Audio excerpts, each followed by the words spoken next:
Welcome to Gross Anatomy.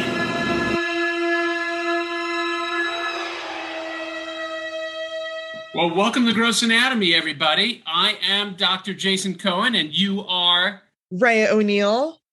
And what are we talking about today, Raya? Well, first we're talking about how we're recording on two different sides of the world. Well, you're on the East Coast still? I'm still on the East Coast. Oh, wow. 10:30. Wow. Late night. It's really crazy because I've been going to bed so early, but you would think I'd be on LA time. Yeah. And what else are we talking about? We're talking about Imposters. I love Imposters. That's a fakers and imposters and things like that. Yeah. Today we are talking about imposters and fakers. That's a cool topic. Are we going to also talk a little bit about the Johnny Depp Amber Heard trial? That the verdict released today. The verdict was released today. Finally, the verdict that the trial that got more coverage than other things. The verdict heard around the world. Yeah. Guilty. Yes. And it's also officially, is it summer too? No, June 21st, summer solstice. Okay, I'm bad at that stuff. June 22nd. Right. Well, I thought Memorial Day kind of kicks off like the summer season. Memorial Day is the unofficial start to summer, especially out here in the Hamptons, which is where I am right now. It was quite chaotic. How are the Hamptons? How were the Hamptons? It's fun. I've been here for a week now. My birthday's always on Memorial Day weekend, so it's always like lots of things going on, but I'm usually working. But now, I'm working remote, but usually working in the Hamptons at a venue. But it was fun to be a guest visitor. A party girl. A party girl. Ah. And how was your actual birthday? My actual birthday was nice. I worked and then I left early. I got sushi for dinner. And then I went to bed early because I left like 4 a.m. to go to the airport to come here. Wow. Nice. Yeah. That's right. But you've been celebrating kind of all week in the Hamptons for your birthday or no? No. I'm like, it's funny because I'm very outgoing, but when it comes to my birthday, I'm like, okay, stop. Keep it low key, everyone. Really? Okay. I know. It's funny. My kids are so different. My eldest daughter loves to make who you know them all, but Liotta loves to make a big deal about her birthday. And it's kind of like my older sister. They both are very similar in that they like to do a big deal about their birthdays. Yeah. Whereas my two younger ones don't like making a big deal about their birthdays at all. As you get older, things change. Maybe. Who knows? So where should we start? Okay, well, The Imposters. I was going to say, actually, there was a show called The Imposters on, I think it was Bravo or like E. Did you ever see it? It was like maybe almost 10 years ago now. I think I did, about like this girl who gets married to a guy. That show? Was that it? And she's a faker. Yes. And like winds up stealing his money and disappearing. Yeah. No, it is an actual pretty good show, isn't it? It was. Yeah. I think it still might even have a few seasons. No, it's done. No? It's done, yeah. I'm blanking on the name of the actress. The actress who I like is... I think her name? She's Israeli. Inbar Lavi. She's Israeli. Yeah. Inbar Lavi. Yeah, no, I liked it. And it had... How many seasons was it? I think 5. Oh. How many? 4 or 5. Wow. I think I only watched maybe the first and maybe part of the second season. But it was an interesting premise. And actually, a guy in the show who played like her mentor guy, this guy, Brian Ben, I think his last name is. I like him as an actor. He was in this show called Dream On years ago that when I was a kid, Brian Ben. He was in the show called Dream On that is very much kind of like my life a little bit, how I am. Like for me, everything's about movies and TV and stuff like that. So I always reference movie and TV, whatever we're doing.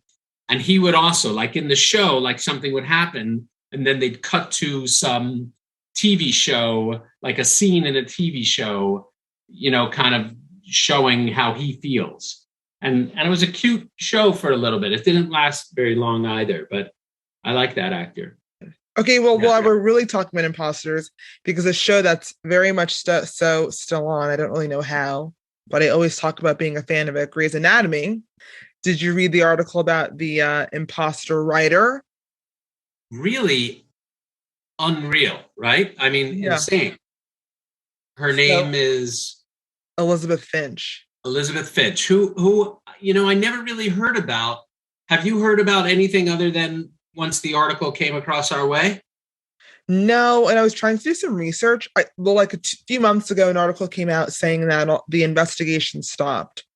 But for those of you who don't know, this writer was accused of faking her cancer story, which she's claimed to have written into the show about her own cancer, some like rare bone cancer that was fake or not fake. Yeah. I don't know. Right. And she kind of used that as a, I don't know, it's hard to understand, but did you read, like, if you read even more about her, it sounds like, wait, you're a Grey's Anatomy fan, aren't you? I am. Right. So do you know the episodes that they've taught? Like, have you seen a lot of seasons and stuff? I've seen every episode, every season, but honestly, the past few seasons have been kind of and it's always the same. Like there's always, there's a pattern. Right. So do you know the episodes that she wrote for? But that episode that Meredith's father died, that was like early on. Uh-huh. That was a while ago. I don't remember vividly. Right. And she wrote also an episode about rape also, I think, that they talk about. And having an abortion. Right. And I think a lot of the claim is a lot of the things she wrote about, she claimed to have happened to her or something similar happened to her. And now it's coming out that maybe none of it is true. Right. Not accurate. And like the whole thing is made up and that's even how she kind of got hired to do the show. She had kind of mentioned some tragedy or some experience, and supposedly Shonda Rhimes heard about it and was like, oh, and she was already working for another show. And I was like, well, why don't you come write for our show, right? Well, it reminds me of, I guess, being a hypochondriac. But being a hypochondriac is when you actually do have something wrong with you. No? No, but you think you have something, but you actually believe that you have something wrong with you. And sometimes you could be so much of a hypochondriac that you actually start not feeling well until you find out that you're okay, and then you're better. But it's like it's a different kind of thing. And that's you, right? You're a hypochondriac. Well, I swear this is real. I've been having chest pain. I always have had chest pain. I think I told you before I had this thing called costochondritis, since college. But the past week I've been having chest pain. I just took a breath and I felt it, but I'm staying calm because I'm convinced I'm having a heart attack. And I'm like, I'm a young Black female, but no doctor's gonna take me serious because I'm healthy on the outside. But my chest actually hurts. I breathe in, I laugh, I exist, my chest hurts. Right. Do you have heart disease in your family? And my mom has high blood pressure. Mm-hmm. Have you been, but you go to the doctor a lot, right? Like you get checked a lot. Really? Way more than I do. I never go to the doctor. I can't remember the last time I went. I'm a doctor and I cannot remember the last time I went to the doctor. You can just check yourself out. No. I do. And I'm a bit of a hypochondriac too. In fact, I remember in medical school, I was convinced I had diabetes. I was freaking out. I was sure I had diabetes. I was all stressed. And I went to medical school health, whatever you call it. It's not employee health because I was a medical student. So I went to student health. And I remember the doctor was this woman, so sweet. And I think she taught even some of our classes. And I was basically hyperventilating in the exam room talking to her. And I'm freaking out. And then, so she checked my sugar and she checked da-da-da. And she goes, okay, Jason, your sugar is totally normal. Are you ready to speak to someone, about my mental stuff, because I was freaking. But then as soon as I saw I was fine, mentally I was fine, classic. Okay, anyway, I gotta go. Yeah. Oh. And I was like, no, I'm fine. Okay. And I was better and I was cured. Well, I think something's actually wrong with me. I might need a massage. It might be just be like all tense and I need like a fascia release or something. But I did find a primary care in LA because honestly haven't seen a primary care in years. I'm not gonna lie. And now that I'm 26, the big what is happening when you're 26 is insurance. Luckily, I have coverage. So I was like, let me find a primary care. And so I did all of the blood work, yada, yada. And you're not going to believe it, everyone, but it is hereditary on both sides. But I'm in the pre-diabetic range right now. Yeah, me too. Yeah. Yeah. So I got to step up. Watch our carbs. We got to watch our carbs. And go plant-based. Watch our carbs and go plant-based. Yeah, it's happening. There you go. That's what I recommend. This is all on the point of being a hypochondriac. Yeah. Well, speaking of a hypochondriac, but not really, this week has been it's a sad week for me. For you, it's a happy week, but for me, it's a sad week because on Memorial Day is the day my mom died. Oh. And she was in her mid to late 50s, which is crazy. Young. Yeah. And that was 22 years ago. But in addition, over the weekend, a doctor who I work with, who I know, who I considered a friend, who we would work together, I've known for years, totally healthy guy, was supposedly hiking, in LA and was found dead. No. Yeah. We did a post about it today. His name was Jay Goldberg, greatest guy, great OBGYN, great doctor, just phenomenal guy, husband, father. It's really a sad, bizarre week. And so what I mean, even though we talk about fakes and frauds and imposters and hypochondriasis, if you're not feeling good, go get it checked out. So and don't be afraid to get it checked out. If something's going on, go get it checked out and don't ignore it and don't put it off because you never know. Yeah, it's sad. Oh, I'm sorry to hear that. Yeah. It's a hard week for a lot of us. And then this isn't, this is totally different. And I wanted to talk about it back to, gross anatomy stuff. Ray Liotta. Yeah, I was going to mention that. Yeah, died last week, right? Yep, last week. Also very sad. And also pretty young. 67. Yeah, which is pretty young. And did they know why? I forgot. I still don't think cause of death is known. Right. And he was in Dominican Republic, I think, filming. Right. That's right. He was working. It's so and sad. He's famous from the Goodfellas. Goodfellas, not the Goodfellas. Come on, Goodfellas. Goodfellas. And that was one of his earlier movies that really put him on the map. And it's the classic line in that movie. He starts the movie out with, "All my life, I wanted to be a gangster." And I mean, it's one of those classic movies, but he was also in two other one great movie called Dominic and Eugene. Did you ever see that movie? No. With Tom Hulce, who is the guy who played Amadeus. And they're both, and one of them is a garbage collector. I think a garbage man, in the East Coast. And he's kind of, I don't know if simple or autistic or on the spectrum is the brother. And it's a really charming movie called Dominic and Eugene that I really enjoyed watching that came out after Goodfellas, I think, but was just a really good movie. And another movie where he plays a doctor called Article 99. That was also one of his really early movies. Where he's a doctor at a veterans hospital with Kiefer Sutherland, Forrest Whitaker, and they're battling this kind of corrupt hospital system or something like that. And it's also another interesting movie, kind of loosely based on different hospital experiences and books. But another movie that I recommend came out in 1992 where he plays a doctor. Wow, almost 30 years ago now. Yeah. 40 years. Crazy. Yeah, well, may he rest in peace. Yeah. And Dr. Yeah. Goldberg. And all of them. Yeah. Yeah. Yeah. And then Field of Dreams also he was in, another classic movie. Did you see that? I didn't see Field of Dreams. What was the one? Maybe it was a show with Whoopi Goldberg. He was in a show with Whoopi Goldberg. Or maybe it was a movie. I don't know. I'm not sure. Ghost? Well, although he wasn't in Ghost. No, that was No, but I love Ghost. Patrick Swayze. I just watched it like a month ago.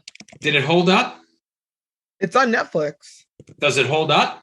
Is it like watching it now? Would you be like, oh, it's dated? Like, does it hold up? No. It holds up. It holds up. It does hold up. Like, I love movies. Like, do you think my kids would like it? My teenage daughters? I think so. It's not too dated and cheesy at this point. No. Oh, Karina was the movie. Oh, I think I heard of that, but I don't know if I saw it. What is that? It was like a widower in a. He was a widower and she was the housekeeper and was caring for his daughter. Recommend it? It was 94. I saw it like a long time ago. Got it. So what? So it's summer movie season. It's summer movie season. On the plane, I watched The Lost City of Sandra Bullock and Channing Tatum. Yeah. How was that? Honestly, I thought it was going to be better. It was kind of corny. I just flew to Cleveland, Ohio for an endocrine surgery meeting, parathyroid endocrine surgery meeting. And on my way home, I watched Osage County.